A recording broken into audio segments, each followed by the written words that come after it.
스트레스와 불면증, 윗집과 아랫집의 소음으로부터 오는 피해를 해결하세요. 당신만을 생각합니다.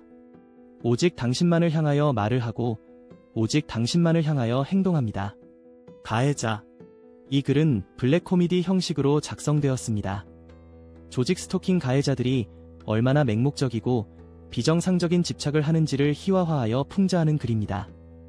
피해자는 관심조차 없는데 가해자들은 마치 연인을 잃은 듯한 태도로 미친 듯이 집착하며 의미 없는 행동을 반복합니다. 이들의 황당한 행동을 지켜보며 통쾌하게 비웃어주세요.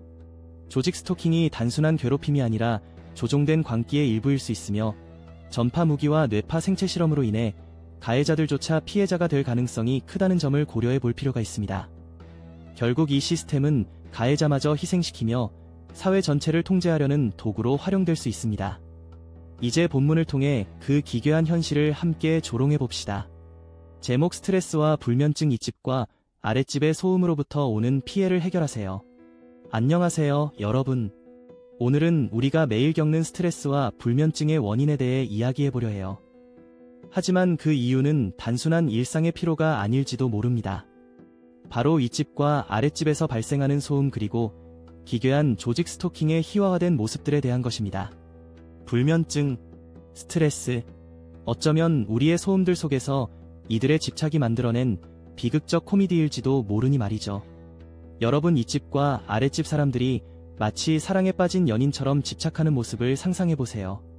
그들은 우리에게 완전히 관심도 없고 우리가 그들을 잊고 지내길 바란다 해도 마치 우리 관계는 특별해 라는 외침과 함께 집착을 이어갑니다. 정말 우스꽝스럽지 않나요? 그들의 괴롭힘은 마치 연애의 질투처럼 아슬아슬하게 우리의 평화를 깨뜨리고 있습니다. 그럴듯한 소음 속에서 우리는 자고 싶지만 그들은 알아서 우리를 깨워줍니다. 마치 사랑이 철저하게 실패한 연인들이 서로의 삶을 계속해서 망치는 것과 같아요. 이어지는 내용은 블로그 게시물에서 확인하실 수 있습니다.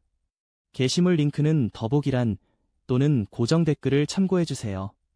영상이 도움이 되셨다면 좋아요와 구독 부탁드립니다. 감사합니다.